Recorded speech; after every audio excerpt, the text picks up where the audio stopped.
nila ibinubuhay kung ano ang tinutunan ng Biblia. Nag-embrace Ito sa tinatawag na prosperity gospel. No offense, instead of finding God in going to church.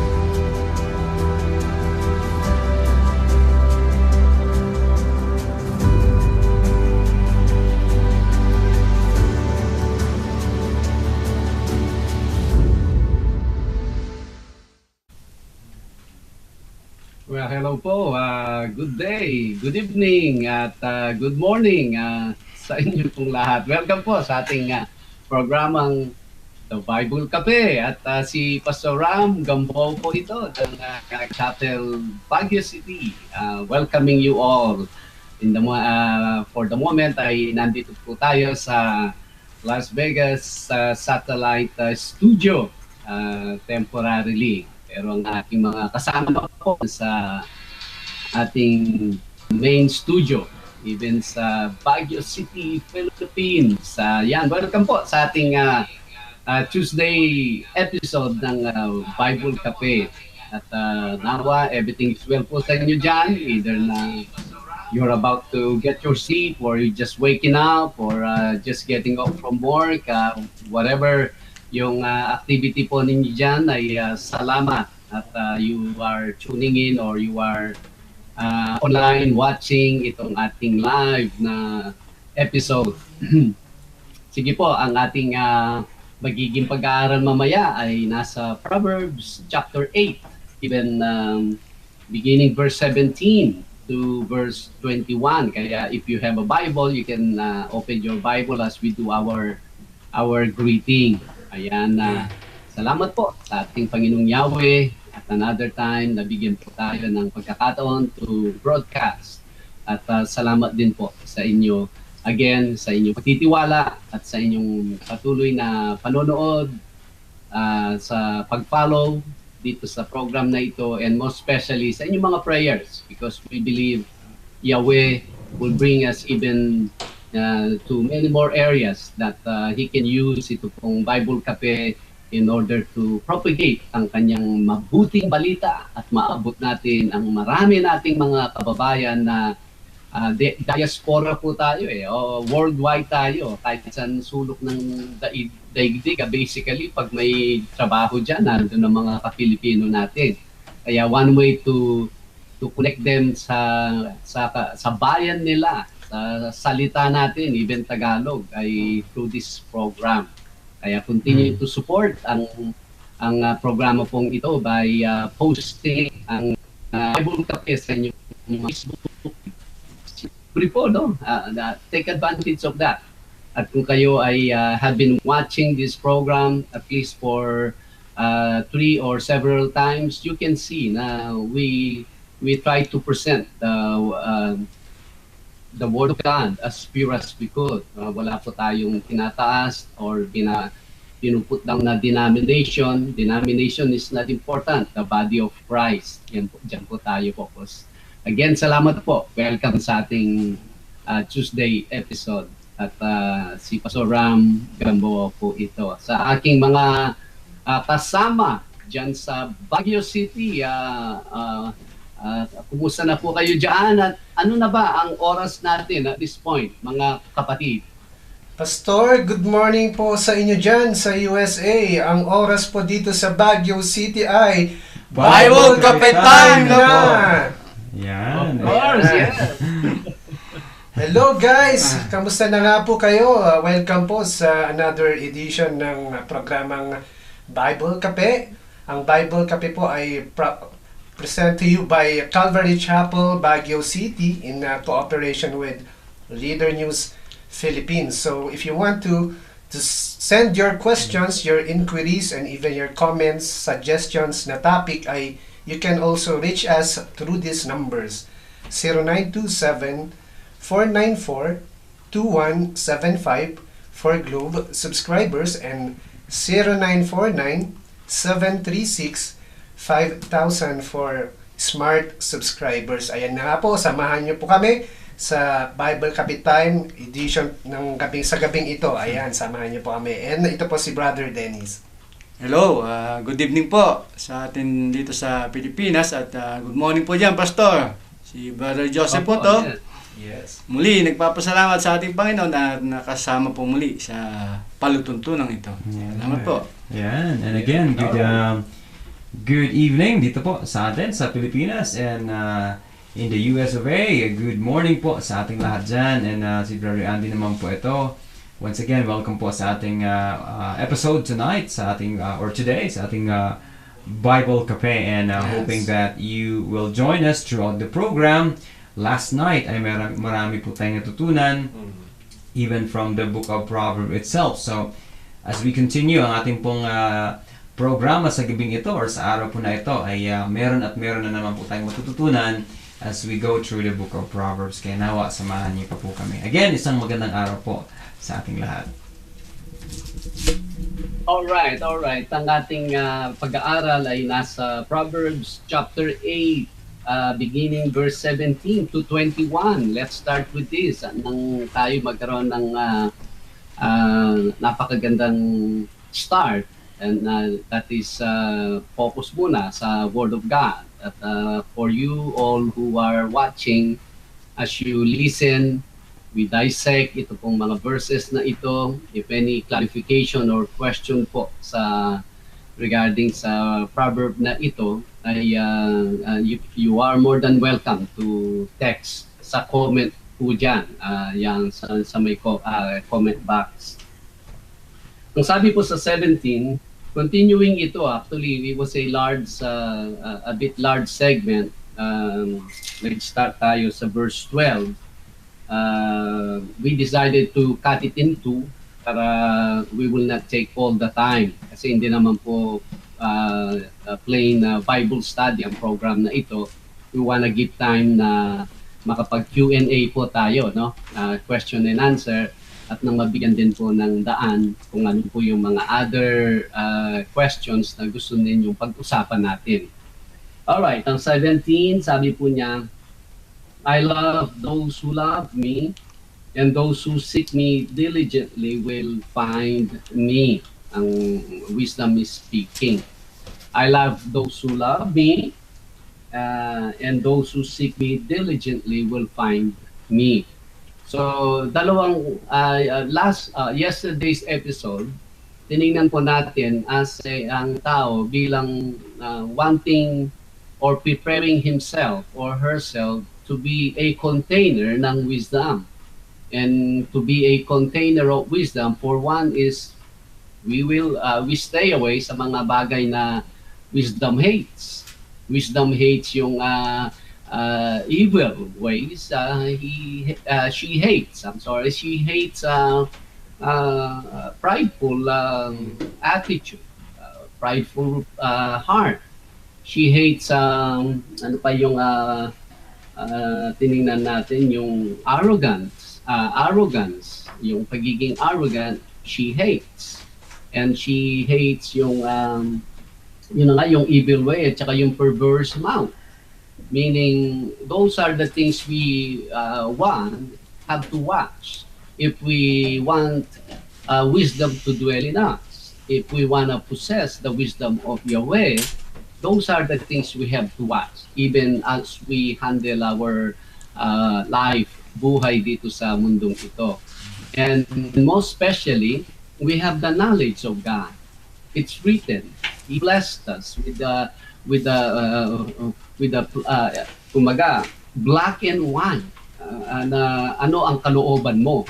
Hindi tayo nag-guess kung ano yung kagustuhan ng Panginoon. Hindi yung meron tayong nagawa, all of a sudden, lubog tayo ng lumubog ang baha, kaya tumama yung mga kidlat sa atin dahil we have committed so despicable before Him. Hindi po tayo nanguhula dyan eh. So, to be fair sa atin ng ating Panginoong Yahweh, He made people from the prophets to the apostles right kung sino siya, and this is the Bible. Ang Bible po is the greatest blessing we can ever have because we do not see the God, our Creator. We do not hear Him, anong tawag din, audibly. we do not see Him. Hindi siya visible sa atin. But we say, how will I know kung ano ang kung tama yung buhay na ang pagkilos ko, tama yung buhay ko, how will I know? Hindi man kita naririnig, hindi man kita nakikita. There you go, this is the answer. Kaya sa kanyang genius na pamamaraan, He allowed people, different generations, different kinds of walk of life na mga tao ay pinasulat ang kanyang kalooban. Ipinasulat ang mga kagustuhan niya at hindi niya kagustuhan. Eto ngayon, now we have the Bible. Ang mga instructions na nababasa natin dito, now magiging solid sila ngayon. You do them, you are actually following the will of God.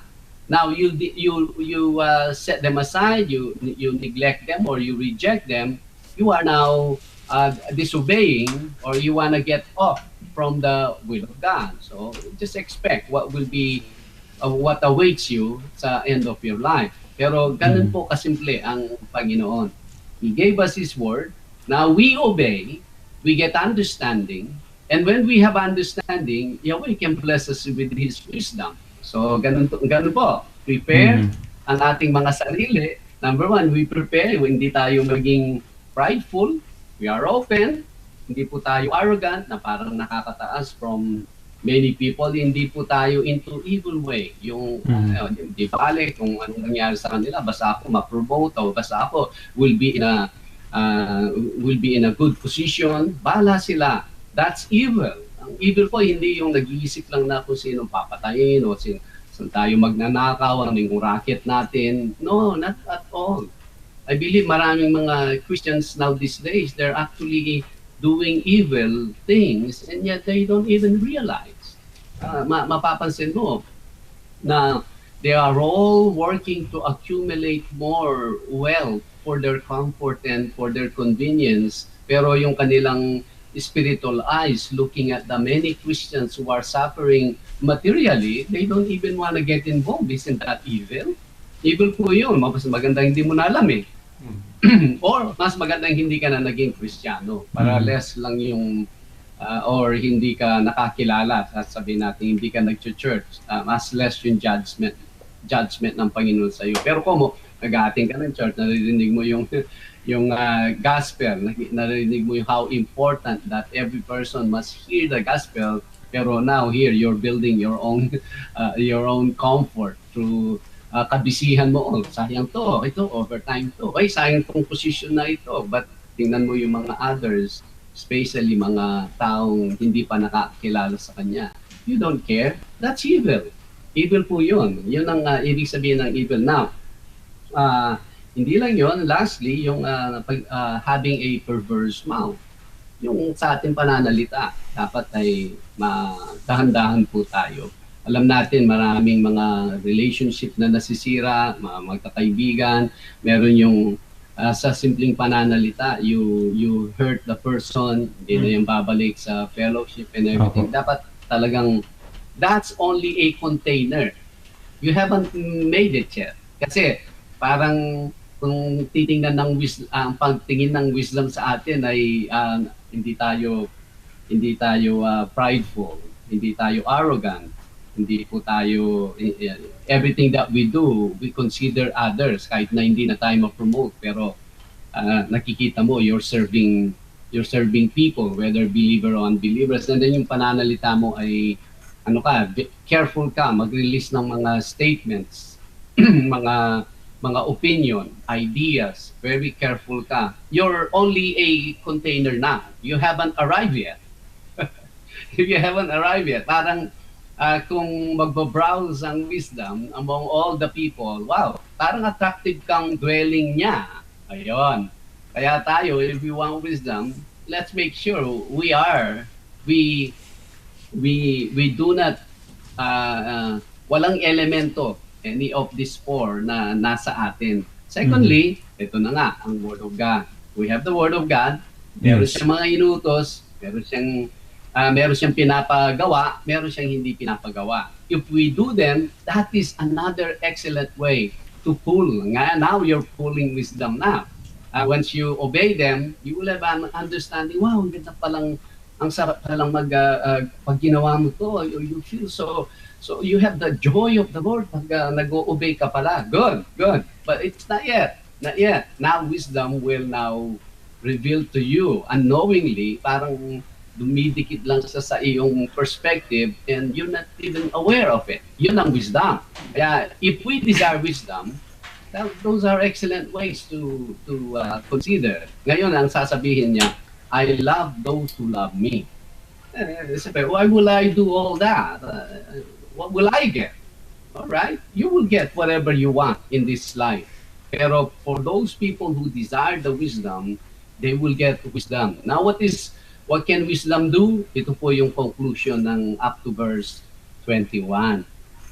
Ang sabi po niya sa 17, I love those who love me. O siyempre, if you love to have a wisdom, you have your part. You have your role, your counterpart on how to prepare yourself for the wisdom and how to invite wisdom to your obedience sa salita ng Panginoon. Well, makikita niya sa atin yun. Wow, talagang itong taong to, he or she is really trying her best or his best to attract me.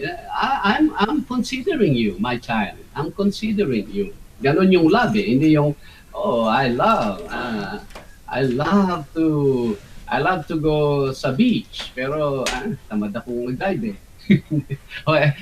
You love to possess something, but you're not even giving any single labor or effort mo. When someone says, he loves something, andun ang kanyang buhay, nakagear dun yung kanyang energy, ang kanyang effort. Well, Yes. wisdom said, I love those who love me.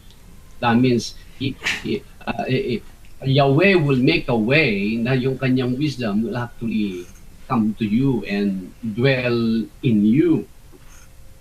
Ang sabi niya, and those who seek me diligently will find me. So two things. We should love having wisdom. And yung diligent kasi, it's not a one act. It is a repeated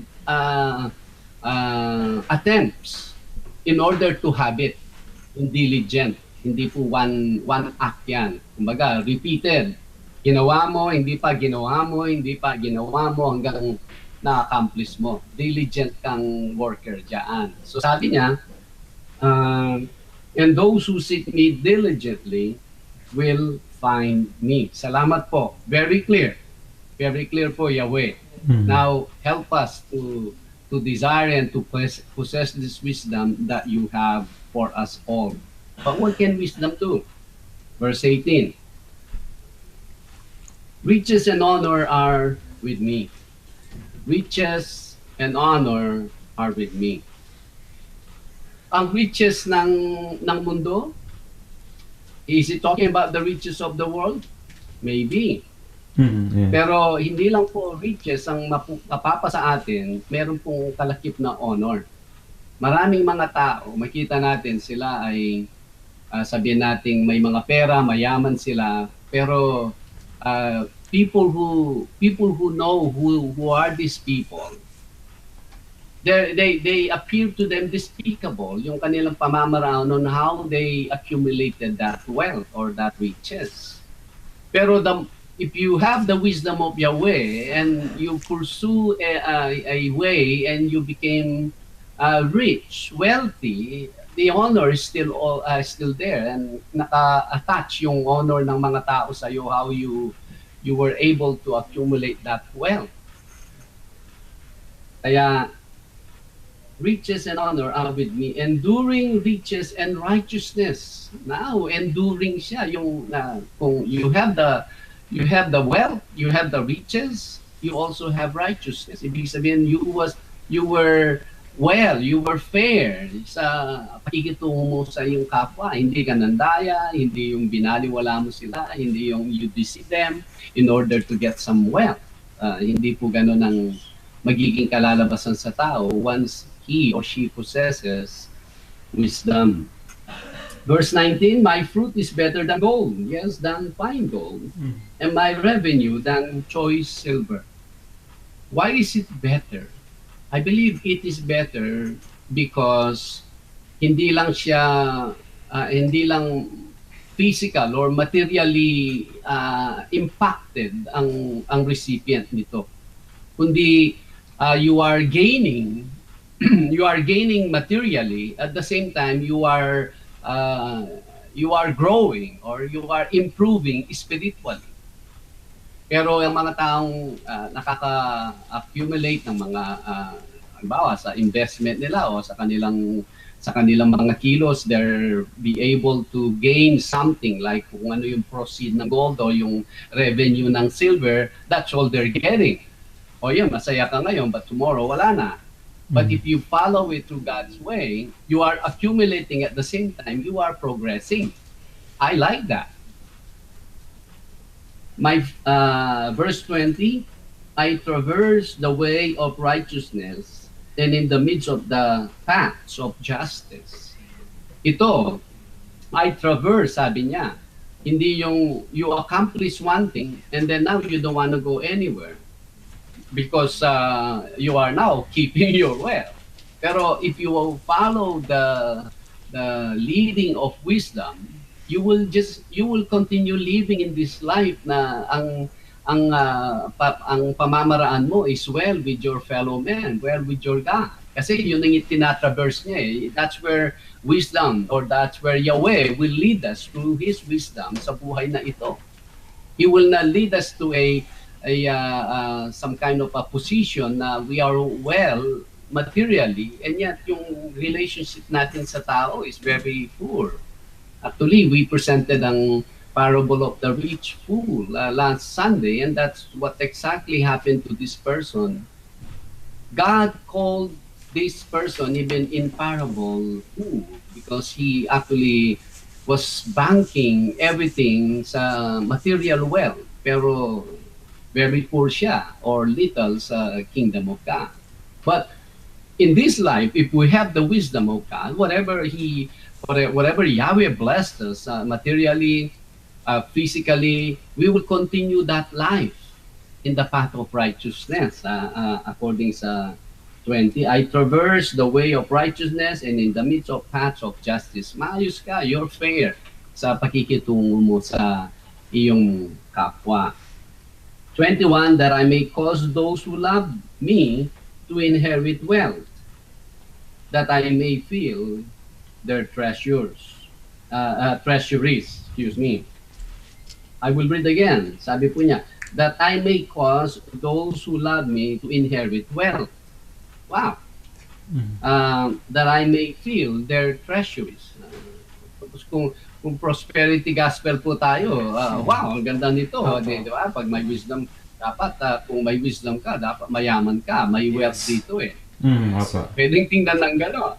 Pero of course, we're not on that side of the evangelical circle.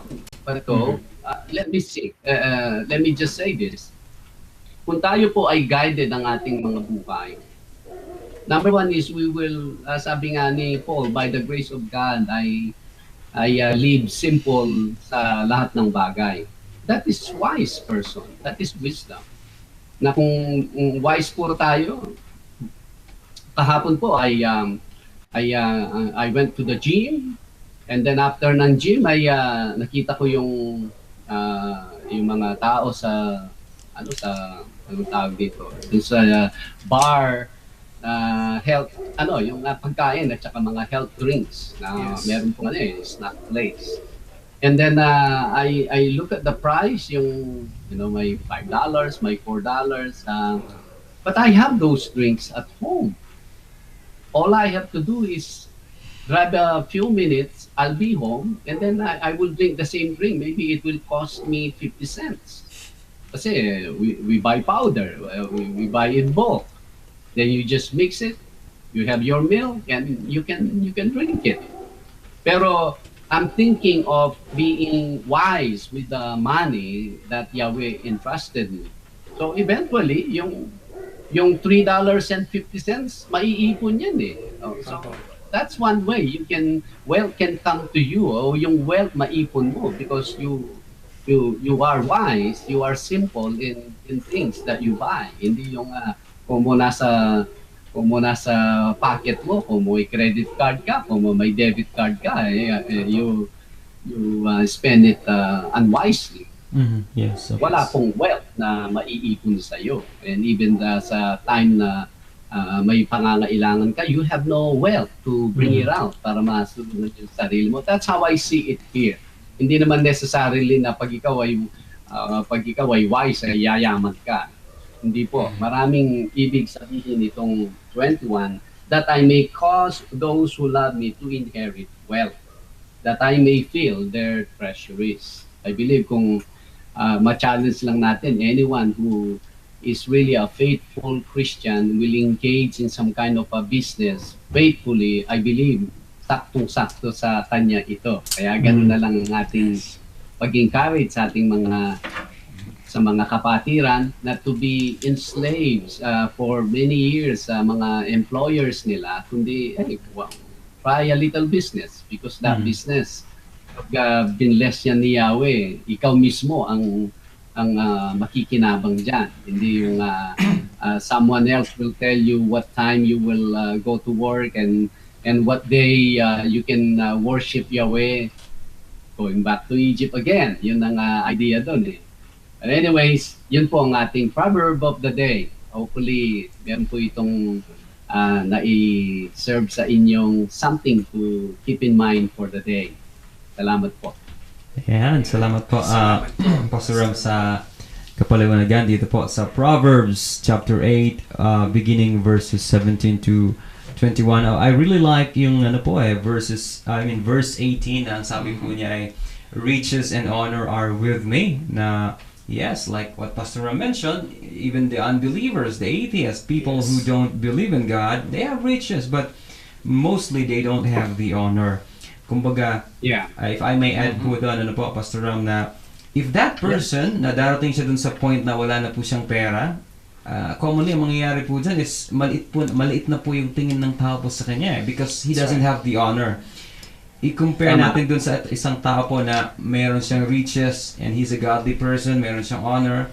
Even if he will lost all his riches, andun pa rin po ang respeto ng tao sa kanya. It's not because of what he has, but simply because andun yung meron siyang integridad na klase ng tao.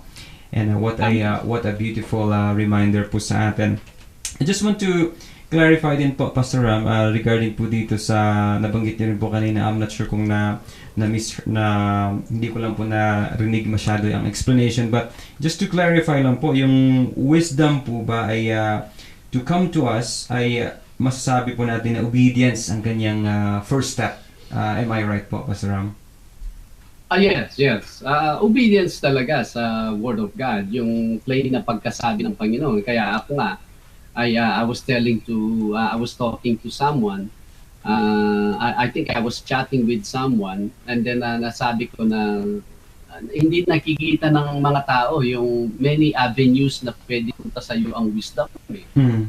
Let's say, simply, sa Leviticus 11, sabi niya, do not eat pork. Sabi niya, do not eat pork. Remember, that is a command. That is a instruction from Yahweh. Di ba? So ano yon? Para bang isang, let's say, may tubig sa other side ng nasa isa kang cave, yungib, and then you need water, no? You need one drink to survive. And itong other side, may wall na rock, may wall na bato na you burst ang tubig pupunta sa iyo. So you need to strike it, di ba? Every strike mo naglalamat siya, yung nag-create ng crack. Eventually, the more you hit it, lalabas siya ngayon ng tubig. That's the wisdom coming to you. So yung mga simpleng commandments niya, people do not see the benefit of that. Ang sabi niya, do not eat pork. Okay? I'm not gonna eat pork. Alam may na-serve sa'yo, pork to. Ay, hindi pinapakain ni Yahweh to. Ay, sige po, hindi ako kakain. Yes, yes, opo. At tapos, sinerve ka naman na bit at nandun yung mga shellfish. Sabi mo, ay, sarap ito. Pero, gulay lang aking kakainin. Opo. Yeah. No, as you obey, you are now inviting na. You're inviting wisdom. And yet, dahil ang wisdom, hindi siya dead thing. It is alive. It is actually sa disposal ni Yahweh. Now, what kind of a container naman tayo? Yan, yun ang container na yung, if we look at verse 13, na dapat ang attitude natin, hindi tayo prideful, Yes, apo. hindi tayo arrogant, hindi tayo, yun ang container, tayo yun. How He will pour sa atin when we're actually, it will destroy us. Kung tayo prideful, tayo arrogant, tayo into thinking of just for ourselves and bahala na sila at yung pananalita natin malaswa o yung masakit ka magsalita. And then ipupour niya yung wisdom, we will be destroyed. Yun ang diyan, kaya yung to obey, absolutely, brother Andrew. Yeah. Hindi lang talaga nakikita ng mga tao. To the point, ito pa ang napakalungkot now these days. Ang mga pulpito supposedly bringing the people to the Word of God to make them understand the importance of ang mga buhay nila is according sa Torah. Sila mismo ang nagsasabing hindi na natin kailangan yan. Yes, ako nga po, Pastor. Very common po yan ngayon. Talaga, yung mga taong, number one, yung mga taong nakikinig sa mga ganun na mga klaseng katuruan. At lalong kawawa yung taong naging, alam natin, ang mga unang itatapon sa apoy ng impyerno ay ang mga demonyo, ang mga false prophets, at ang mga false teachers. Yung mga nagbabawa sa salita ng Diyos. Sila po ay una silang makakatikim sa apoy ng impyerno. Kawawa din po sila, siyempre. Kasi ang lake of fire is really made not for human, kundi yan ay itapon yan sa mga rebuilding angels. Ayun. Kaya to answer that, brother Andy, absolutely. Basta meron tayong naboy, be joyful because wow. And now you pull wisdom a little bit more. Yan, salamat po, Pastor Ram. Ito po, last, lang po, Pastor Ram, I believe meron din follow-up questions sila Brother Dennis and Brother Joseph here. Just a last question na lang po regarding dito sa Proverbs. Kasi I noticed po that the word of Yahweh here, I mean, this is excellent na mga pangako po niya. Riches and honor, enduring riches and righteousness, and treasuries, wisdom, justice na pwedeng maangkin po ng isang tao. Now, my question po is that, kasi just to remind us lang po mga kaibigan, mga kapatid, ang sinasabi po dito is, if we follow Him, ito yung pinako po niya sa atin. Now, ang aking pong follow-up question lang po, Pastor Ram, is that, why is it that a lot of people, they chose to follow their own will and their own ways instead of walking according to Yahweh's will? Bakit po? Ano po kaya ang possible reason po nun, Pastor Ram? Well, for one is, remember ang sabi ni Apostle Paul kasi, yung natural man natin, somehow within us, actually yung the spirit in us longs to engage sa mga bagay na tinuturo ng salita ng Diyos sa atin. Okay. Salamat, naku lang, adbantayan natin now these days kasi may written Imagine yung mga taong before us na wala silang copy of the Bible. Now, yung flesh natin, yung soul natin is, overwhelm niya yung spirit. Kaya, being carnal, kasi nagkakaroon tayo ng transition the day we came to know Yeshua as our Savior. Doon na ngayon na sinasurface na natin ang will of the Spirit, and then nagiging secondary ngayon. Meron pa rin tayong desire, carnal desire, but it's under sa control ng Spirit. Now, yung mga taong hindi pa nakarinig ng salita ng Diyos, they have something in them. And yet, anong tawag dito, yung nangingibabaw sa kanila kung ano lang yung kanilang nakikita, kung ano yung kanilang nafe-feel, kung ano yung kanilang everything that na tinatamaan ng medium ng kanilang spirit, which is this body, and then kung ano yung nakikitang commonly ginagawa ng mga tao sa paligid nila, yun ang mga influences around him, at yung nature niya magiging carnal. Kaya really, hindi nila makonsider na there is some beautiful thing about if you invest in knowing the Word of God, obeying the commandments, the instructions of God, and a blessing, kumbaga materially, spiritually, even will take you for eternity. Hindi kagad tayo eh. Kaya, kumbaga, each one, we were entrusted a soul to reach, or to some of us, souls, mga kaluluwa na i-reach natin sa buhay na ito. Dapat yan ang kaisipan ng bawat Kristiyano, dahil totoo yung sinabi mo, Brother Andy. Bakit hindi nila nakikita yon? Bakit, why they settle for less? They live for barya. Barya yung ibinubuhay nila. Di ba? Sometimes yan, may makita tayong balita dyan sa Pilipinas.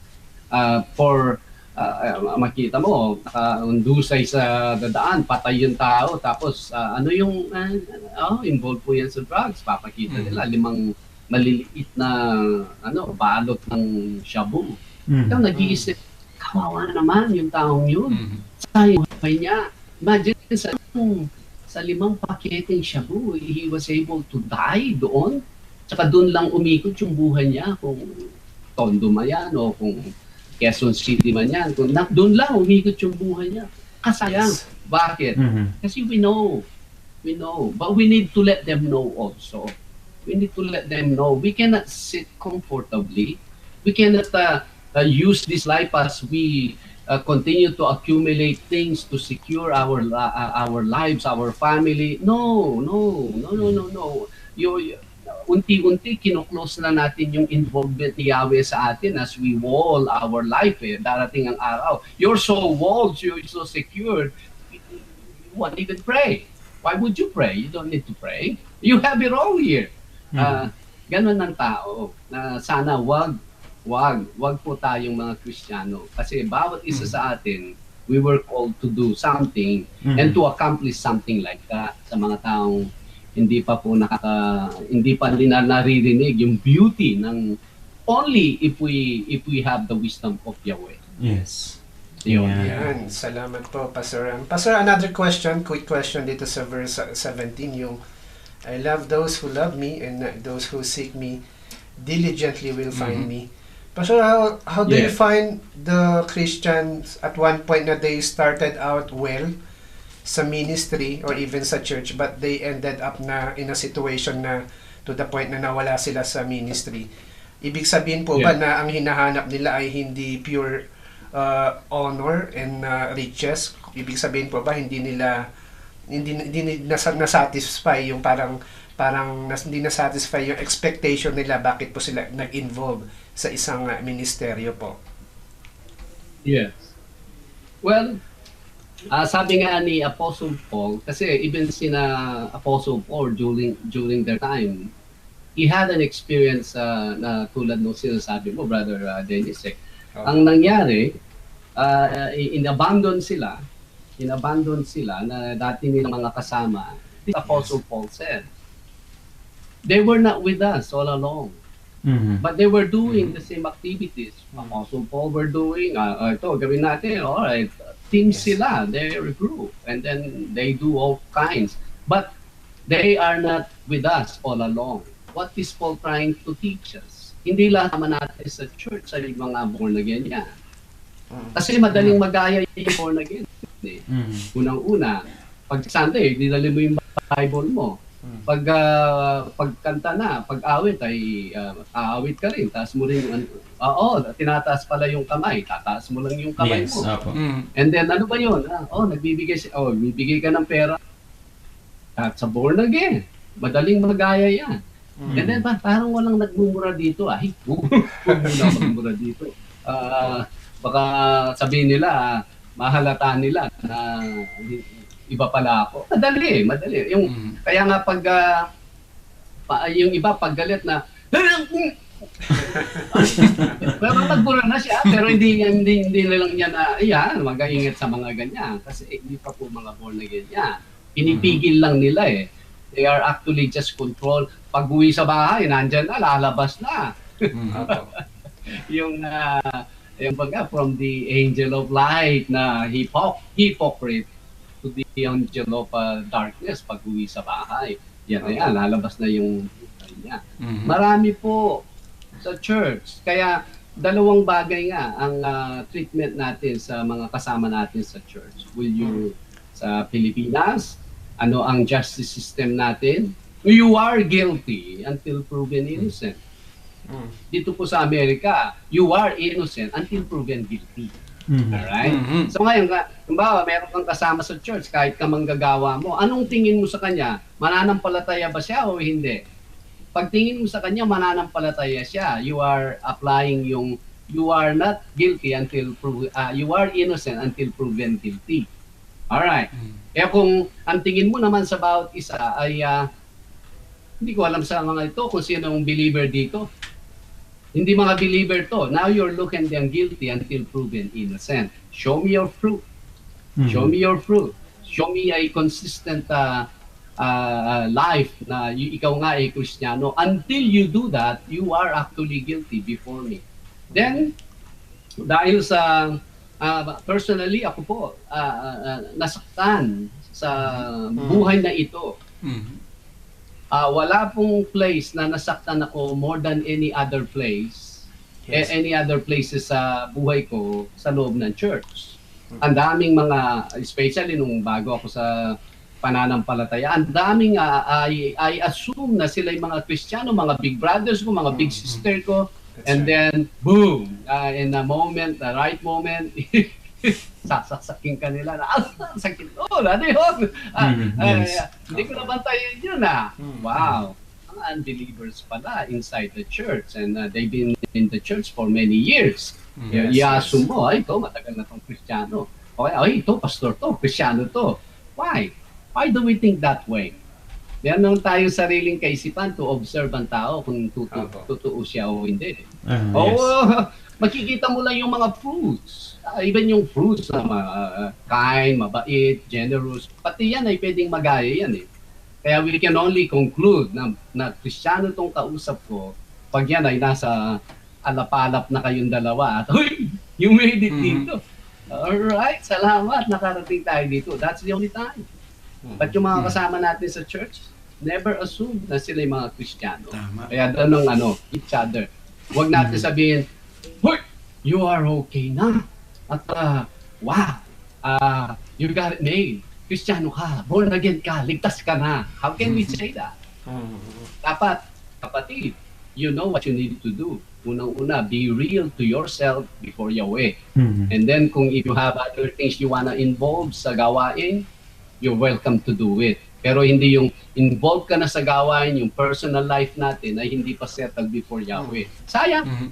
Sayang. Kung yan ay ginamit sa other field, sa secular, mas maganda pa yun. Kasi yumaman ka naging komportable ang buhay mo.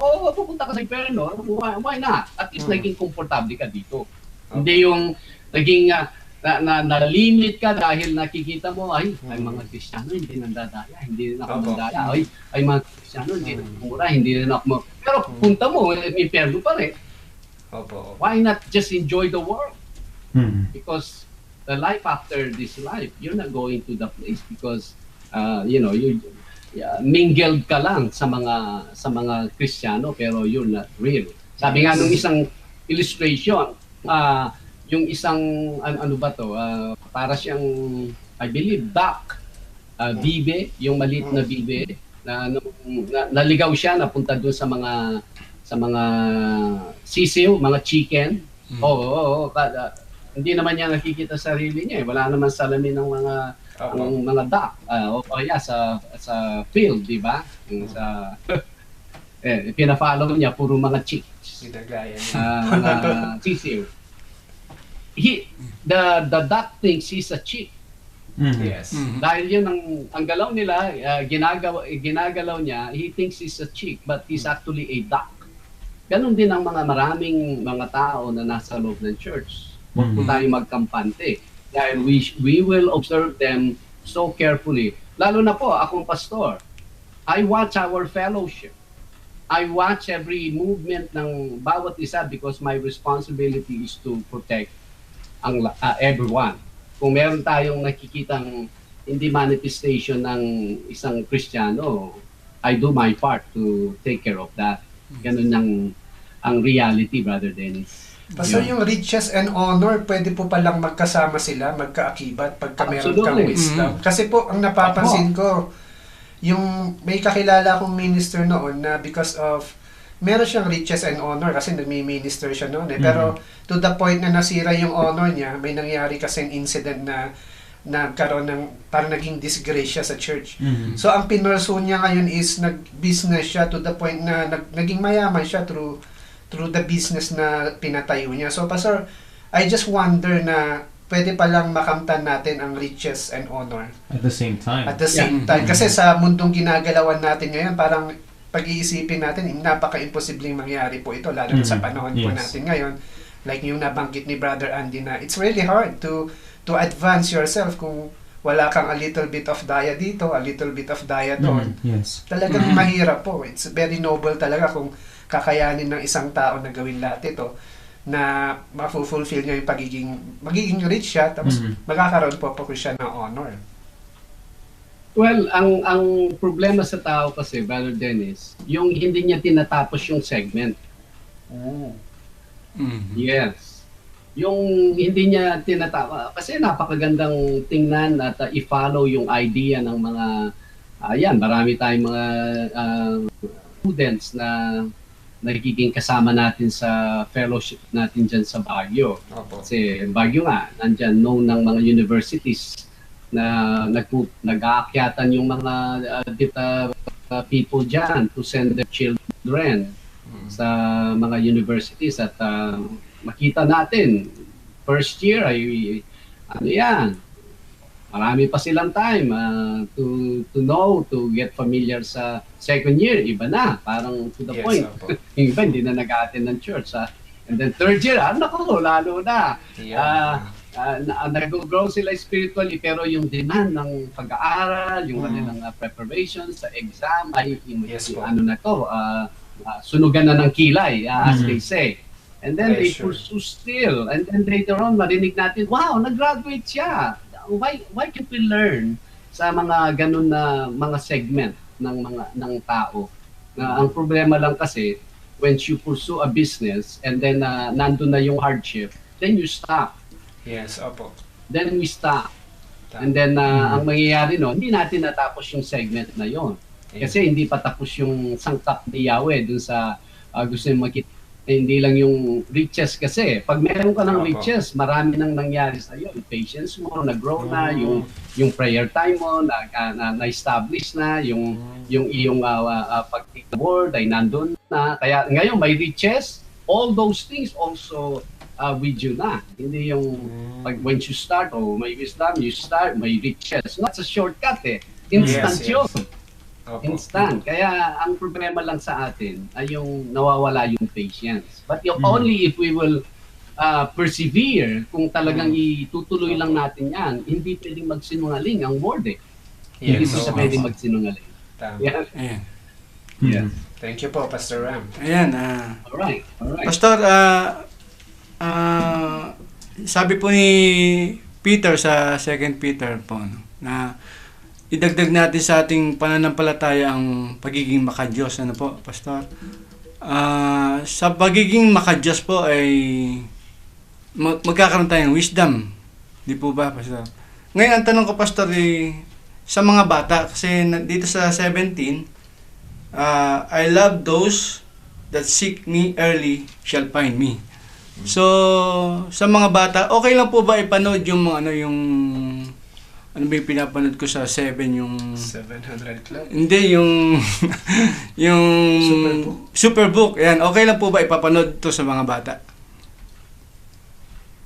Superbook na cartoons? Yes, opo, para maging ano po. Well, why not? Why not? That's only one of the many things that we should expose ang ating mga anak. Ang sabi nila, may nagtanong, when should we read the Bible to our children? Well, actually, kung tayo ay Kristiyano, ang ating mga anak should hear the gospel sa atin from the day they open their eyes. Kasi we are the gospel. We are the gospel. Kung ang gospel hindi po nakikita sa ating mga parents, kahit anong ipapanood natin sa kanila, hindi consistent. Ayan. Para bang, "Hoy anak, maging ganyan ka. Huwag ka dito." Parang hindi siya, parang masagwa. Sasabihin niya, how can I live my Christian life? Sasabihin ng anak mo, "Well, anak, isn't this the Christian that you know na sa Bible? O yun, watch this. What's this? That's the Christian person." Yes. Mas maganda yun kasi consistent yan eh. Yung Superbook, nata-turn off yan. Kung TV man siya, mayroon lang program, maybe an hour or maybe 30 minutes. Pero Yes. ito, watch this. If we are not watching this, why are we sending them to another place when this person is going another place? Yes, If amen. this person is truly Mm. totoo siya sa kanyang pananampalataya, anak, just watch this. If you do this, where I'm going, you're going. Yes. Yun. Tayo yung pinaka-demo dyan. Tayo yung pinaka-demo para sa ating mga anak. Ang mga ano daw po, Pastor, mga Hudyo, if I may add a bit po, no? Yes. They introduced yung salita ng Diyos sa kanilang mga anak yung moment na marunong na po silang mag-absorb. Yung stage naman nakaka-absorb na po sila. And guess what? Yung scripture po na kanilang according sa mga mga like Haley, yung book na kanila pong ini-introduce sa kanilang mga anak is the book of Leviticus, yung part of the Torah. Okay. Kasi pure daw po yung law, and so yung mga bata na puro ang kaisipan should get something that stage. yes po, yung something that is pure. Yeah. Ayan. Mga do's Amen. and don'ts sa Yes. Torah. Wow. Nice. So yun. Maganda yan. I will do that kay Rebecca. Opo, Pastor. Pag nakabalik po kayo, Pastor, soon. Amen. Ayan, so we are up to nearly our first hour together, Pastor, and All more right. likely po we're going to our first part ng ating mga pagbati Yes. sa gabing ito, Pastor. And mauna na po ako dyan. Here with us right now, joining us sa ating program, sila Harold Olais, also kay Sister Umbi, or Sister Christina dyan sa may Irisan. Hopefully, wala po siya dito sa studio. And also kay Sister Sophie. Ayan, hello Sister Sophie. And also kay Brother Jed. Is also watching us at this moment in time. Ayan, si Brother C.T. Chuck Craig wants to say hello to Sister Edeline. Ayan. And Sister Crema Canlapan, sabi niya, nawala. Opo, medyo nagkaroon po tayo ng a little bit of hang up kanina, pero naayos na po siya as of the moment. Maraming salamat po for may feedback po kayo every time may nangyayari po sa ating live na broadcast. Ayan. Sabi rin ni Sister Gigi Guillermo, good evening, Bro Chuck. Ayan. And most especially kay Brother Fernando Vergara na dating po natin kasama dito na nandiyan po sa US. Hello, Brother Fernando. Yan. Namiss ka po Yes. namin. Big time dito sa Bible Cafe. Pero mamaya meron po siyang question po yata or comment na babasahin po Yes. natin maya-maya lamang. Also kay Brother Benedict Adrias and Wow, last night, Sister kasama lang po natin. Tanya. Ayan, last night kasama po siya dito sa ating broadcast ng Bible Cafe. Sino pa po? Also, I would like to greet my cousin, si Che, or Richie, dyan sa may, I believe, if I'm not mistaken, Sweden, no? I'm not sure, Che, sorry. So, Che, mayong hapon diya sa Ayan. Sweden, karon I think around Ayan. 3 or 4, and even si Kuya Kaya. Ayan, thank you Ayan. for watching, and help us spread ang ating pong That's ginagawa right. dito. We're not asking anyone, we're not asking money or taking advantage. We just want to spread the word of God. So, That's right. if you may help us also in that way, propagating the word of God simply by sharing it po sa ating mga Facebook Yes. walls. Right. Yes. Yun lang po sa akin. Sabi rin ni Brother Jonathan Bacani, Amen! What a beautiful passage. Thank you po, Pastor Ram. Good evening, Brother Andy. Hello po. Yeah. Ayan. Brother Joseph, Yeah. Shalom. Sabi po niya. Sabi rin ni Good evening po. Sister Crema Canlapan, Bro Dance, okay lang. Sabi ko kasi may technical difficulties kanina. Sabi niya, watch pa rin ako whenever meron. Salamat. Yes. Salamat kapatid. po. Sabi niya. Si Jetlyn Colensong Jr. Diyan po yata siya sa may part ng Asin. Ayan bro, kamusta ka na dyan? I hope you're doing fine. Also kay Sister Virginia Yan, dyan sa may Ambuklaw Road. Hello po tita, kamusta na po kayo dyan?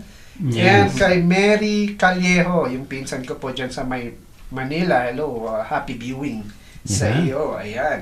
Ayan. Nabati ko rin po ang kapatid ko, si Laila Gia sa Ubando, Bulacan. Nanonood Hello po siya. po. Good evening po sa inyo dyan. Po, ano?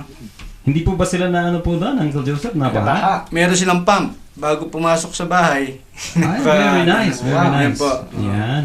Si Brother Ed Mosqueda is also viewing us sa gabing ito dito sa Pilipinas at sa umaga naman dun sa may US Mhm. of A. Yes.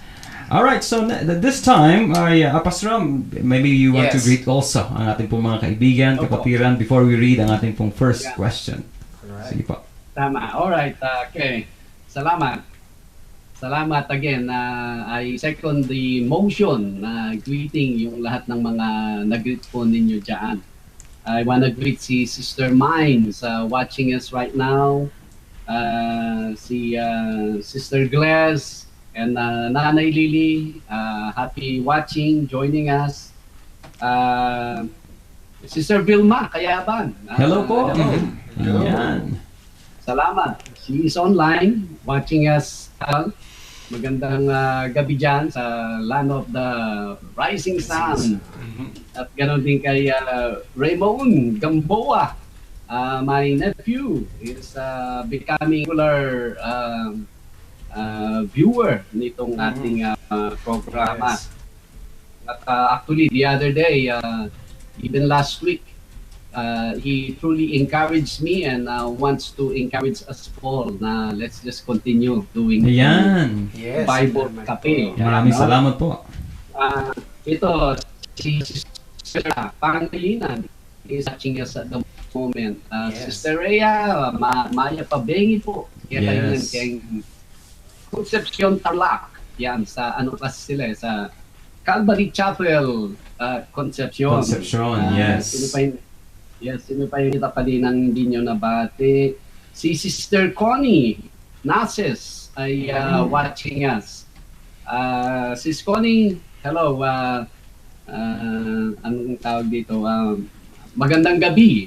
Sa Bulacan din kasi sila.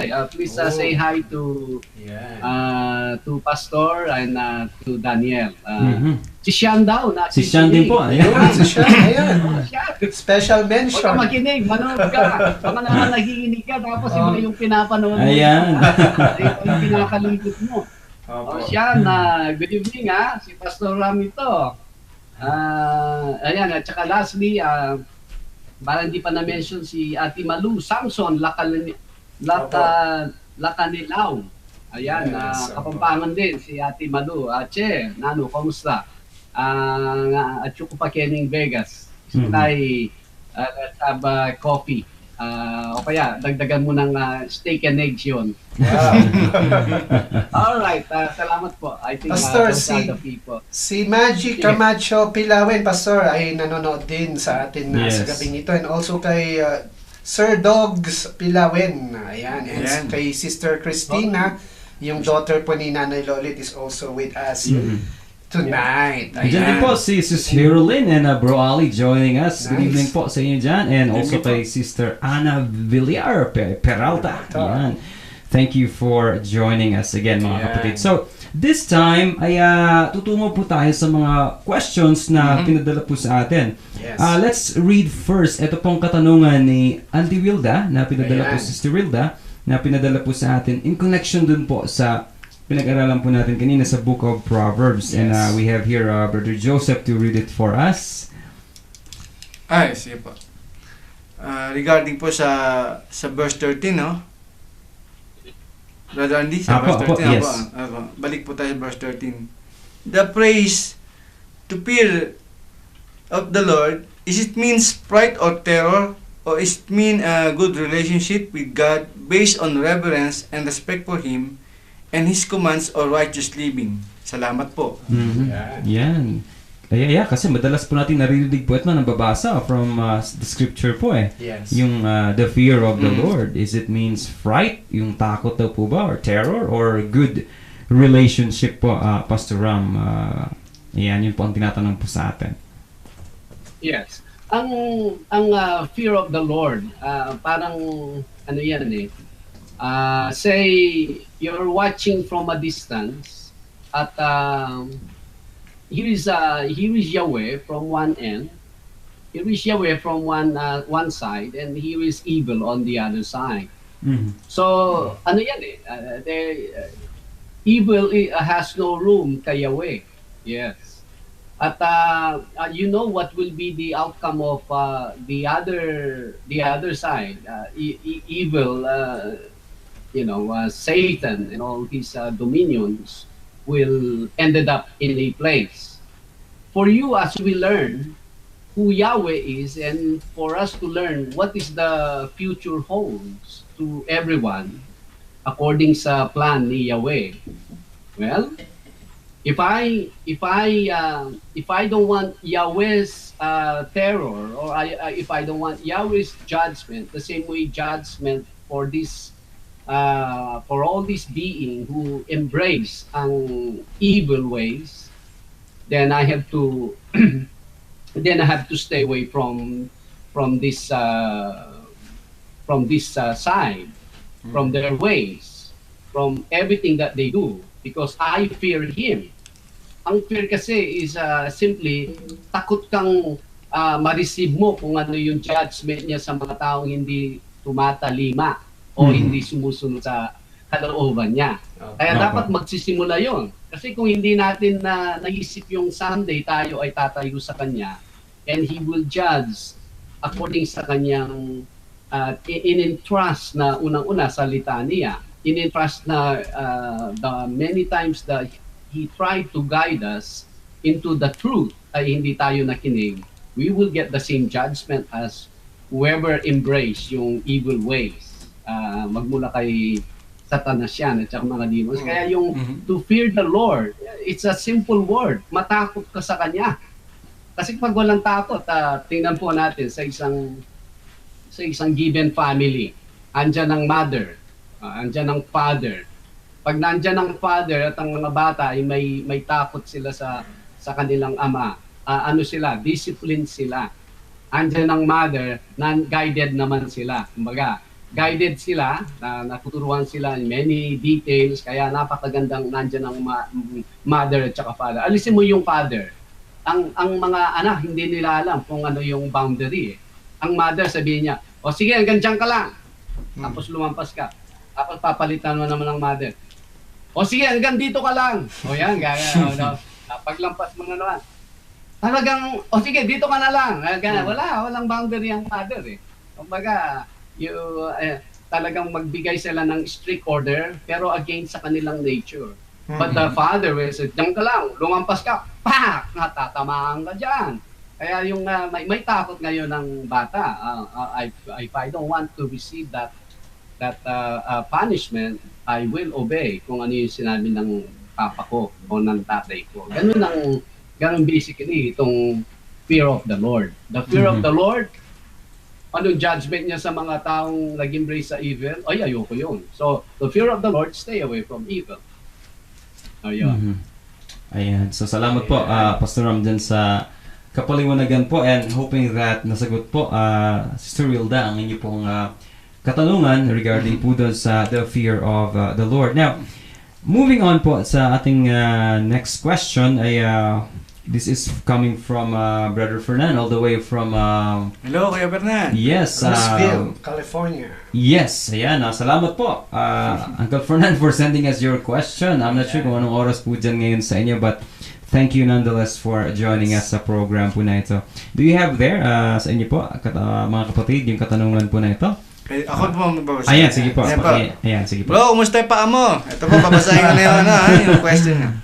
Pastor, napapansin natin na ang ibang preachers or pastors ay prideful sa kanilang bilang o dami ng church. Masasabi ba natin na wala silang wisdom? Ayun. Big word, Yes. Mhm. Ganda ng tanong ni Bro, Brother Bernan. Fernan. Yan. Yes. Well, kung sila ay prideful, ganito yan eh. At one time, perhaps hindi po sila prideful. Okay? Yes. At one time, hindi po sila prideful. And yet, the wisdom of God was kumbaga, nagkaroon ng elemento. Sabihin na natin, dalawang views ito eh. Sabihin natin, nagkaroon sila ng elemento ng wisdom at one point ng kanilang buhay. And yet, they were not good stewards of it. Nung lumaki na sila, kasamang lumaki yung ulo nila. Naging prideful sila. Meron pong na-introduce sa ating tubig, yung Kangen water. Actually, ang Kangen water ay bago ko lang nalalaman kung ano yung proseso nito eh. Alkalized water siya, kumbaga yung idadaan mo siya sa machine, yung pH niya, papalitan niya yung size ng molecules niya, papalitan niya, isi-separate niya yung dalawang klase for drinking and for other purposes. Alam mo, paglinis ng mga wounds, ganon, pandilig ng mga halaman. It is really a one good invention, even from Japan. Now, itong Kangen water, once you produce that, you have to inumin mo siya immediately paglabas niya dun sa kanyang dispenser. Kasi pag tumagal na yan, ay bumababa na yung pH niya, lumalaki na yung molecules niya, going back again kung ano yung simula niya. Kaya their marketing is, it's good to have one. So, you always drink the fresh one coming from the dispenser. Say, sabihin natin at one time, this kind of preachers, Brother Fernan, they were not prideful. So, nagkaroon sila ng elemento ng wisdom ng Panginoon. And then, na-taste nila, they change sa kanilang mga puso, naging prideful sila. I don't think that water continues to pour sa kanila. Because now, we know na they will do it. Or, maybe, kaya lumaki yung kanilang church ay dahil sa mga strategy. I said earlier na dalawang views. Ito yung another view na maraming mga churches ngayon, they do the secular way. They force people. They manipulate people, or they try to gather people without even changing them, transforming them into the image of Christ. And so naiipon nila ay mga carnal na mga church attendees. Yan ang maiipon niya. So definitely, makikita natin yung pride ng taong yan. Kasi alam po natin, Brother Fernan, pag lumaki ang Calvary Chapel Baguio, people will ask, bakit? I don't know. I don't know lahat ang sagot natin. Why? Because we continue to rely sa wisdom ng ating Panginoon. It's not because of this, because of that. Ayun, magiging prideful tayo. We don't know. Because it's the timing of Yahweh. Who are we gonna credit this? Oh, it's only one person that should get the credit kung ano man yung na-accomplish natin. Even itong programa nating Bible Cafe, I love to tell the story kung paano kumilos si Yahweh na one time, Tama po. pag lumampas ng 4,000 pesos, hindi na natin kaya. Radio station pa rin yun. And now, tingnan mo, nasa worldwide ang mga audience natin.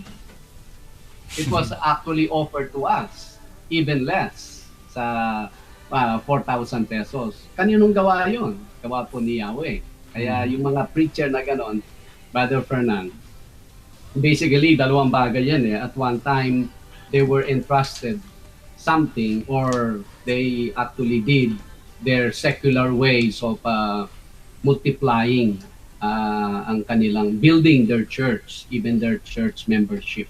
Ayun.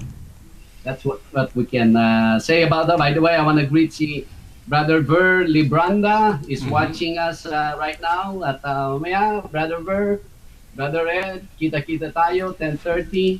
Brother Jude, if you're watching right now. At si Nanay Josefa Antonio Hobater, si Sir Josefa, magandang umaga po. Yan, watching us right now. All right. Pastor, sabi ni City Chuck Craig, Sister Imelda says hi to Brother Ed. Sabi niya, kay Sister Cory Guevara Oliado, sabi po niya, good morning po Pastor Ram at sa mga kapatid natin sa CEMI. Good evening naman po dyan sa inyo sa Baguio. Maraming salamat Sister Cory sa inyong pagbati, and also kay Sister Wilda po, sabi po niya, thanks po for the wonderful explanation. Shalom. Yun po sabi niya pa. And kay Sister Kesed Mariano or brother, I don't know, I'm not sure. Good morning. Brother Kesed. Brother Kesed Mariano, sabi po niya, good morning Pastor Ram at sa ating mga kapatid sa Bible Cafe. And pahabol po niya, hello Brother Chuck, we miss you. Ayan, sabi po niya. Salamat po. Another question po, Pastor Ram, regarding sa kasi this is common question ng mga tao na that's why they don't want to believe in God anymore na if God is perfect, then bakit daw po may mga tao na nagsasuffer? Halimbawa, nagsasabi sa Bible that God is perfect, but His creation is full of imperfect, like andyan yung mga sakit, yung mga bata na maliliit pa, may mga cancer, at may mga different parts of the world, may mga conflicts, may mga gera, and so on and so forth. Seeing all these things, there are people that, hey, if God is perfect, then why are we seeing all these things happening? Yung mga ganun po, Pastor, na katanungan, ano naman po ang masasabi natin sa mga tao po na may ganun na question or struggle within themselves? Yes. Para bang, yan kasi yung kaisipan na ayaw mong mag-enroll ng elementary, and yet problematic ka na paano ka yung inaaral sa masteral degree. Yes, hindi ka pa nag-enroll ng elementary, yet problematic ka na kung ano ang mga challenges na pag ikaw ay nasa masteral degree na. Masyadong malayo masyadong malayo na yung kanilang iniisip. They can reason whatever they wanna reason, but we know where they will ended up if that reasoning will not change. Ang tao maghahanap siya ng mga reason why he will not commit to something that his carnal will be subject by. Okay? Ang scripture naman, all they have to do is read. Even sa Isaiah ay meron pong picture, either ito ay sa millennial or sa eternal state ng mundong ito, na there will be a time na ang bata maglalaro yan with a cobra. Yes. There will be a time na yung mga leon, yung mga tigers, they will eat straws. Ibig sabihin, yung straws na halaman yan. Kasi ang alam nating straw ng mga Pilipino, yung straws. Yan. May plastic pa pala sa millennial. No, they will be vegetarian in short. That day is coming. Only if they will read the Bible. And yet this this world that we are living in, this is in between of the millennium, and the time na Adam and Eve fell. So this is now the outcome of what sin can do to humankind. Kaya ngayon, we see many imperfectness. This is just the magnification of that one simple sin, disobeying the instruction of Yahweh sa Garden of Eden. Ito ay nag-ripple na yan, nag-magnify na yan. Kaya right now, so many, bakit inaalaw ng ating Panginoong Yahweh? Well, He set an appointed time that He will physically intervene dito sa mundong ito. You will see, there will be a day na you will see angels, you will see the intervention ng ating Panginoon. I don't want to see that day. I don't want to see that day because when that time comes, it's going to be around sa either tribulation or great tribulation period na yan. Di ba, sa atin, for them, they will not understand this. But for us who study the Bible, who watch this program, hindi ba alam natin si King David, or David was anointed to be the king of Israel, or the king of Israel, no? But at the moment, merong isang king na nakaupo. Yes. Yan ay si King Saul. And si King Saul ay bagay na bagay niya yung kanyang pangalan na Saul because he's a soulish kind of person. At tingnan mo ang nangyari sa kanyang pag-rule ay basically he was only into making sure he's the one being on throne at siya ang in charge at napapalo ang kanyang will. Talagang namamatay lang yung mga Israelites and according sa kanyang own personal preference lang ang direction ng bansa. And yet itong king anointed is just waiting for the time. Yeshua already came. Yeshua already died to purchase this world. But he has an appointed time that he will come as a king nga as a king of kings. There is appointed time he will take over, and after that, only if they will listen, only if they will trust, only if they will surrender their lives sa ating Panginoong Yeshua, they will get to see that day that they're asking right now. It will come. But if you wanna solve all the problems of the world, the complication, yung ripple magnification, negative and bad effect of sins, if you wanna see that all solved, but before you consider God, it will be too late. Because you do not have that length of life para ma-witness mo ang mga yan. But there's a chance for us all to see that dahil pinangako ng ating Panginoon. From millennial to eternity, ayan na po ang ating magiging buhay. At least tayo, nakikita natin to. Ang dami nating makumpara. If we are still the same mind, tapos sabihin natin, wow! You know one thing I love to do? I love to do camping in the outdoor. Yung matulog ako na yung wala kang makitang tao na doon ka lang. You see the stars at you sleep. Right now, I cannot do that. Because we know how wicked and evil people now these days. Yes. Natutulog ka mamaya, hindi mo alam, may gumagapang na pala sa nakita nila yung bonfire ninyo pagka kayo natulog. Something like that. How can you sleep? Yes. We are living in that between worlds Yung before, after the fall, and before yung millennial kingdom. But thank God, thank Yahweh. He promises a life na, go ahead, promises, you can sleep there. You can sleep for 10 years if you like. No one will bother you. Oy, salamat po. Yes. That is coming. Kaya, they're not even enrolled sa elementary. They're so bothered and so challenged. Ano yung magiging challenges sa master. It's actually so childish. Pastor, don't you think po, Pastor, na it has something to do na hindi po nila nauunawaan yung scripture? Kasi just like po yung mga ibang minority na mga Jewish, ang ini-expect nilang Messiah is the one who will conquer, to rule and reign dito sa mundong ito.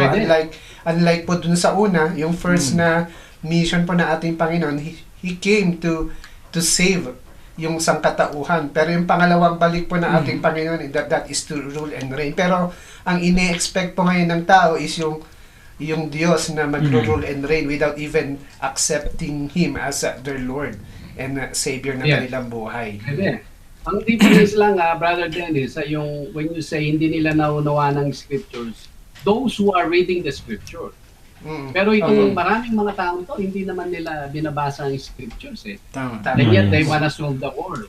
They wanna Yes. solve everything. Pero I know for certain, yung mga taong ganyan, mga ganon ang reasoning nila, yung maliit na context nila, sometimes relationship lang niya sa kanyang asawa, he cannot solve that. Yes. Sometimes relationship niya sa kanyang kapatid, maybe some conflict about their he cannot even solve that. Yes. So, Pero they want to solve all the problems in the world. I know those kind. Kaya sa Yeah. atin, we're not even gonna bother na. Pag ganyan ang kausap, sige nga, Pastor Ram, sige, ba't ganito yung ano? Actually, dito sa Bible Cafe, we answer it. Pero in person, I will not even waste my time. yes. Opo, Pastor. Salamat po, Pastor Thank you Ram, po, sa Pastor Ram. kapaliwanagan po na yan. And what a beautiful explanation. Thank you Ano po, na Yes. kumbaga po sa atin na po ng mga so-called Christians these days, and we hear perhaps a friend or a colleague would ask you na, oh, bakit ganito? If you say your God is perfect, why there's so many atrocities happening all over? Then, as what Pastor Ram mentioned, it's not because God willed it to happen na kagustuhan po Yes. niya yung mangyari yun, kundi it's because of the disobedient na ginawa po ni Adam, at eto na po ngayon yung epekto sa panahon po natin na nakikita natin. Yes. Salamat Amen. po, Pastor Ram. We also have questions po, Pastor Ram, na pumasok. Ang una po ay nanggaling po kay Ma'am Crema. Thank you po Crema. for sending us your question, and perhaps Brother Dennis or Brother Joseph can read this for us, ang katanungan po na ito. Ito po, galing kay Ma'am Crema Canlapan. Tanong po, how do we avoid being legalistic and remaining faithful sa implicit instructions from Yahweh? Yan. Yes, interesting question po ito. Wow. Kasi pag ginagawa nga natin po yung when we observe yung especially from Torah, ay nalilabel po kaagad na legalistic. So how can we do this daw po, Pastor Ram? Can you read the question again? My phone kasi Ayan pag Ito po, Pastor. inaano ko siya. Okay. One more time, Brother Joseph. Ayan po, nawala. Sandali po. Sige po. If I may read, do you have it po? Kaya ba? Mag-ingat kayo sa likod nyo, baka mabaha kayo Ito po, Pastor Ram. Tanong ko po, how do we avoid being legalistic or tag na legalistic and remaining faithful sa implicit instructions from Yahweh? From Ma'am Okay. Crema Canlapan. Apo. Yes. Maganda yan, maganda. Salamat, Sister Crema. Crema. Well, I, together with our families sa Baguio, Calvary Chapel, Baguio City, we know the instructions of Yahweh and we obey them. And we will wait for those people who are still not kumbaga expose the importance of obeying the instructions of Yahweh will come along later as we pray for them. In the meantime, they can call us whatever they want to call us. For one, is they don't even understand the terms na legalistic. Because they were given that definition of what is legalistic. Sa kanila, legalistic is when you obey the law in the Old Testament, you become legalistic. So poor. I believe, I will not even argue pag gano'n ng parang it's a different league. It will be unfair sa kanila if I will kumbaga, kung papatulan ko sila, it will be unfair sa kanila. Parang nasa major league tayo, sila ay hindi man sa minor league. Kumbaga, they still learning how to swing a bat. Wala pa sila sa minor league. Pag pinatulan natin sila, one is we will be wasting time. Two is unfair sa kanila dahil yung kanilang kaisipan was only para silang cookie cutter na someone molded them and you should not move. Hindi ka dapat gagalaw sa naituro ka sa iyo. This is the knowledge and they cannot even bring that about into becoming wisdom. Now, yung legalistic kasi, ang word na legalistic is this. Please take note sa ating po mga viewers because Legalistic. maybe you have a wrong understanding also, or maybe someday you will encounter people that accuse you being legalistic. Ang true meaning ng legalistic is this. Pag we are doing something, obeying anything from the Torah, and it adds up for our salvation is legalistic. We only have one salvation, and that salvation is when we confess, when we recognize ang ating Panginoong Yeshua, He came as a holy God, lived a righteous person to offer Himself as the Lamb of God, propitiations, to be a payment for all the sins of the world. That is my only salvation and nothing else.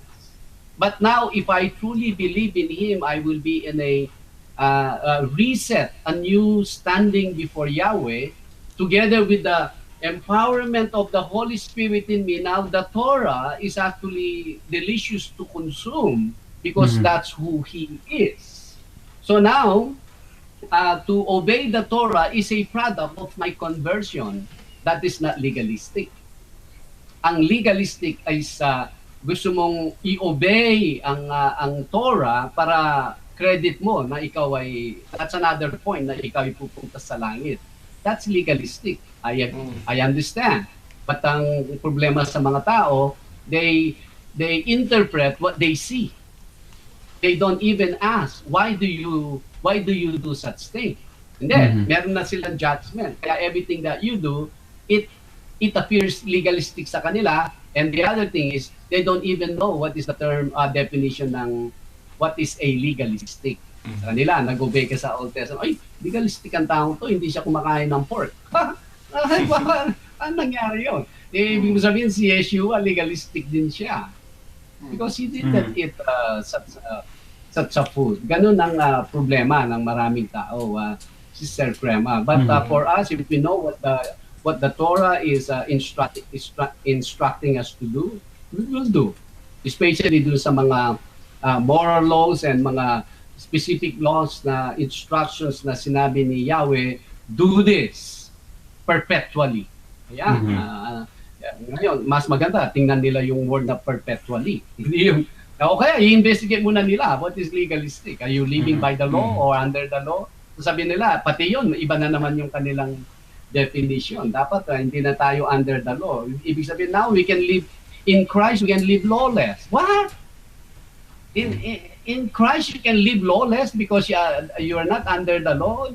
Read your Bible again. Read it carefully. Yahweh will never bring us outside sa kanyang batas because ang kanyang law is supposed to be a bakod sa atin to make sure hindi tayo mapapahamak either any direction ng buhay na ito, and we are pleasing before Him. Yun po ang batas eh. Salamat po, Pastor Ram, sa pagbibigay po ng kapaliwanagan. Yes. By the way, sa mga kaibigan po natin, kapamilya, kapatiran, kung kayo po ay kakatune in lamang, again, you are watching The Bible Cafe na napapanood niyo po dito sa Leader News Philippines every Mondays or from Mondays to Fridays around 8 to 10 or sometimes 11 o'clock in the evening Philippine Standard Time. So, salamat po sa inyo pong panunood, joining us right now sa atin pong conversation, even sa pagbibigay po ng kasagutan sa mga katanungan po na pinapadala po sa atin. Yes. By the way, I would like to greet also my sister-in-law, si Jean. Jean, good day or good afternoon. Ano bang oras dyan ngayon sa Middle East, sa Qatar specifically, but hoping that you are doing well right now, and hope to see you again a year or two after ng iyong trabaho dyan. And we have Brother Dennis, do you have anything to greet? Sabi before- ni Sige po. Sister Kuema Kanlapan, Pastor Ram, regarding dun po sa kasagutan. Amen po, Pastor Ram. I'm more comfortable now in what I understand and Oh, follow. yes. Mhm. I will extend grace sa mga kapatid not there yet sa kaalaman. Yan. So, Sister Yeah, Malu also absolutely. viewing us tonight dyan po sa may Roseville. Hello po. Yan. Hello po sa inyo dyan. And kung kayo po ay may mga katanungan din sa patungkol sa ating Panginoon, sa kanyang salita, please send us your question and interact with us. We desire to hear also sa inyo po, mga kaibigan, Yes. mga kapatid. And we have another question here coming from Brother Benedict. Kasama po natin siya last night sa ating program. Do you have it po with you, mga kapatid, yung katanungan po ni Brother Ben? Ito po, Ayan, tanong po sige po. ni Brother Benedict. Yes. Good morning, Pastor. And good evening, brothers. Question ko po is, why do some Christian churches send their members to solicit funds outside the church? Nagpupunta po sila sa workplaces, sa malls, restaurants, etc. to solicit. Sometimes they will say, share your blessings. Pag ginagawa nila ito, is this practice okay? Yeah, marami po tayong nakikita mga ganito. Even sa mga sasakyan, sa bus. Actually, I was able to, nagkaroon ako ng encounter dito, like sagutan, dito rin po sa Baguio City, dahil nga po dito sa ganitong klase mga gawain. So, very rampant po dito sa Pilipinas, but I'm not sure sa ibang bansa. So, okay po ba daw itong gawain po na ito, Pastor Ram, itong magsusolicit even sa mga tao outside the church or mga unbelievers? Tama. Well, salamat sa katanungan, Brother Benedict. By the way, this may be our last question to Yes. to answer. Yung mga questions po, bring them in, send them in, at tomorrow we will have some questions to look forward para masagot po natin. Salamat sa inyong whatever question na inyo pong ipapadala. Yet, kung meron pa pong mga interaction from the answer natin dito sa question ni Brother Benedict, we will entertain. Ayan. By the way, Sister Rosana is watching us right now. Libranda, magandang umaga, sis.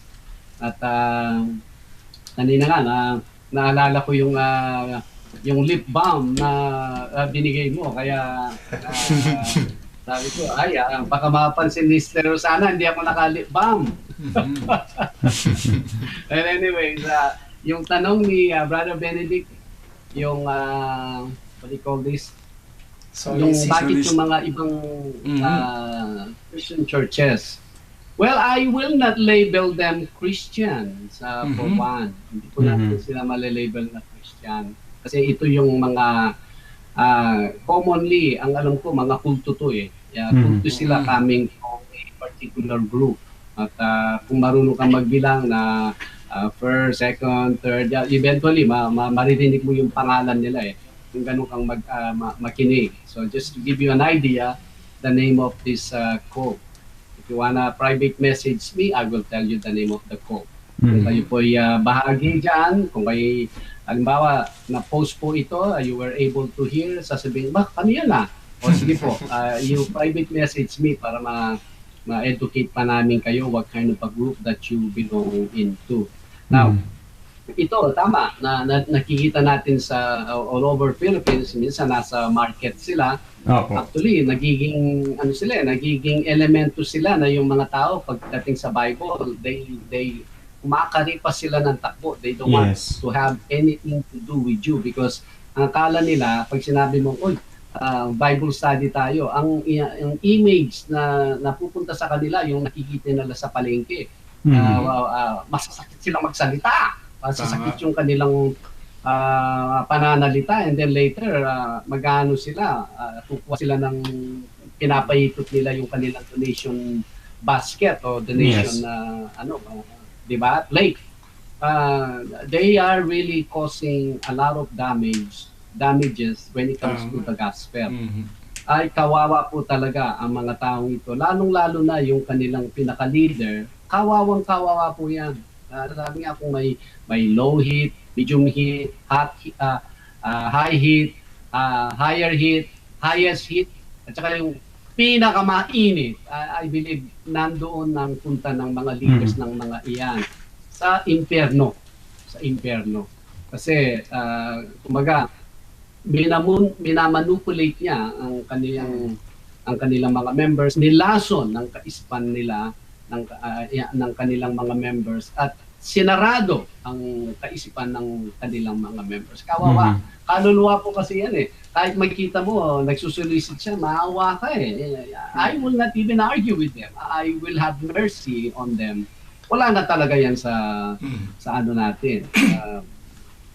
Kumbaga, doon sa caliber natin. Malayong-malayo po sila. Maawa ka lang sa kanila. You're not even to talk to them. Dapat yan sinasampal para gumising.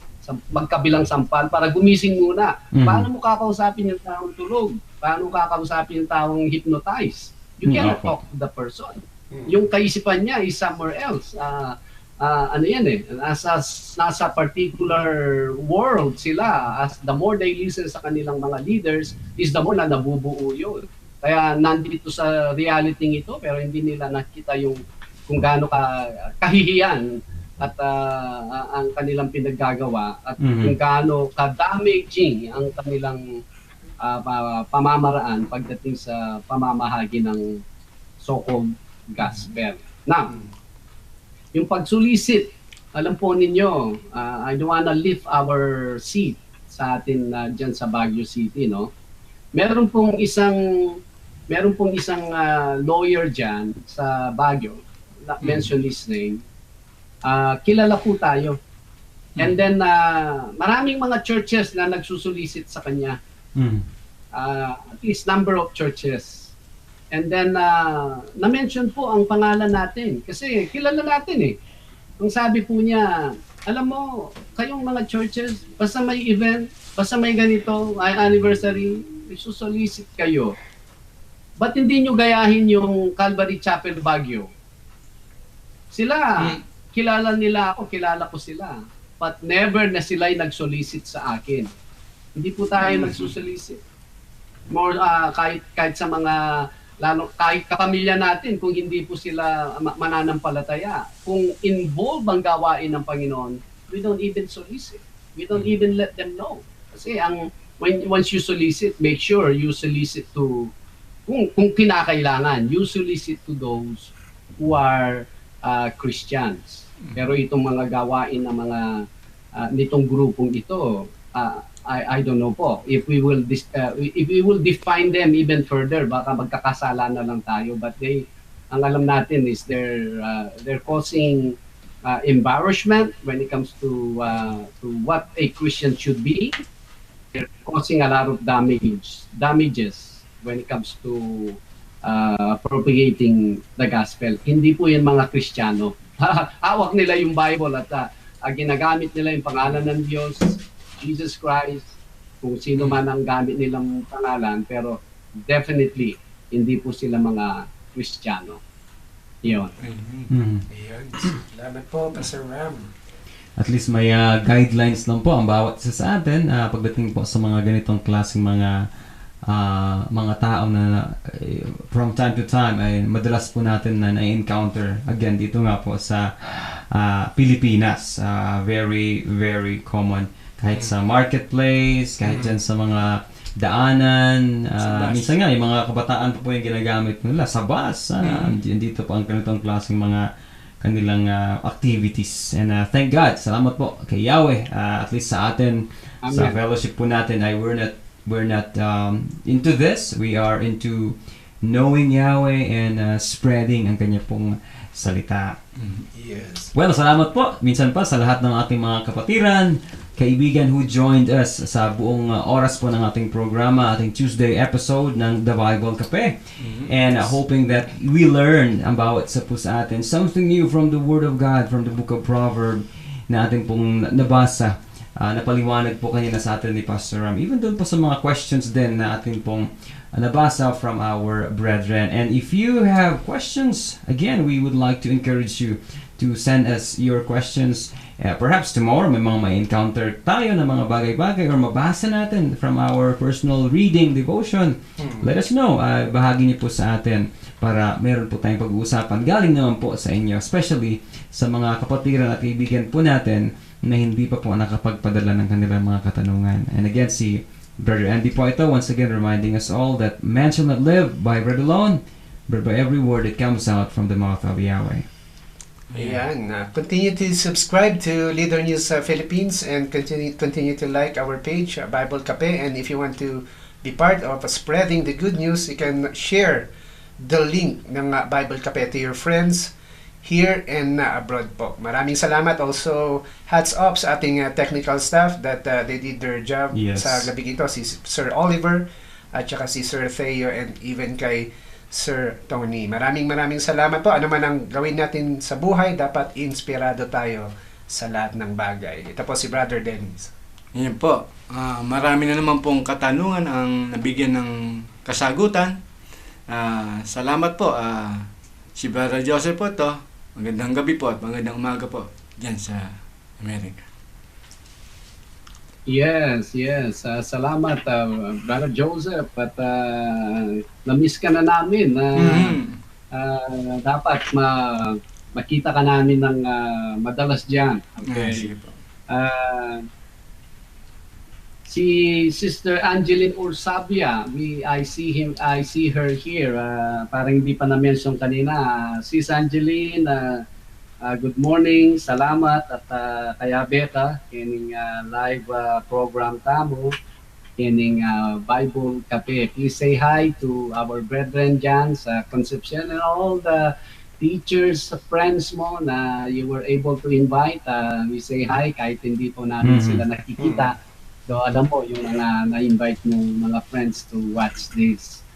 Yan, salamat po. At again, we challenge you, we ask you to send your questions. Kahit i-watch po ninyo ito ng video sa YouTube or dyan sa may Leader News Philippines, pwede po kayo mag-iwan ng mga questions.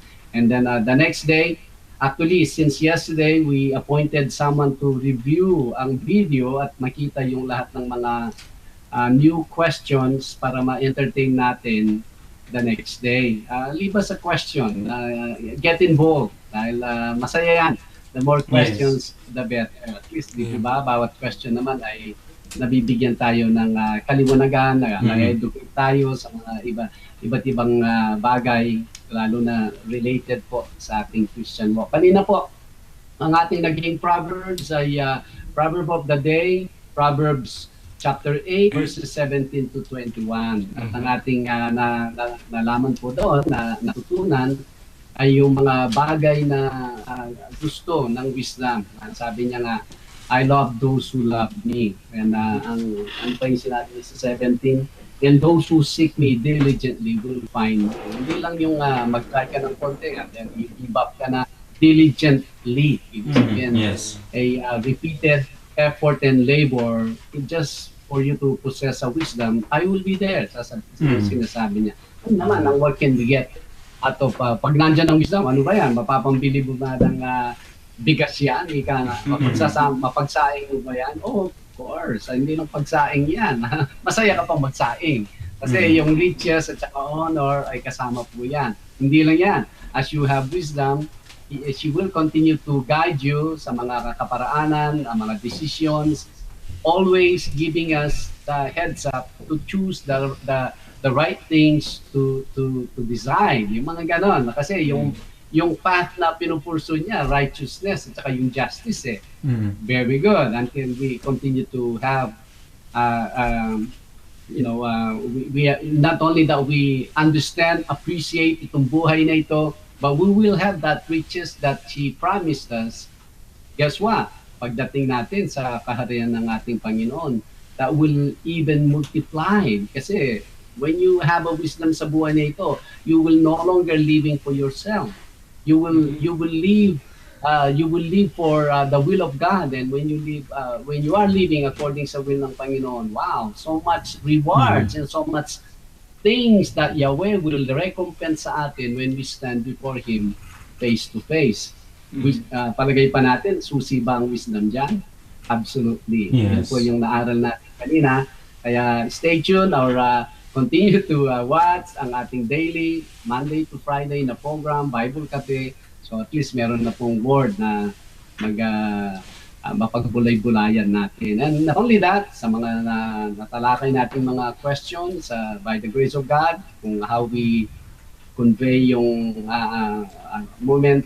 for the moment answer natin, nawa yun po ay meron tayong natutunan. Salamat po.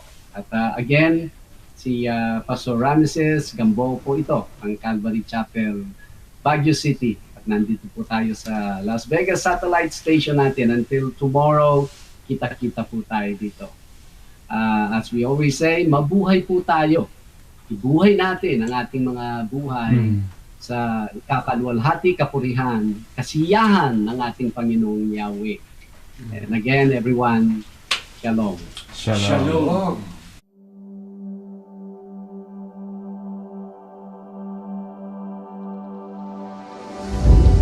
Hindi nila ibinubuhay kung ano ang tinutunan dito. Nag-embrace ito sa tinatawag na prosperity gospel.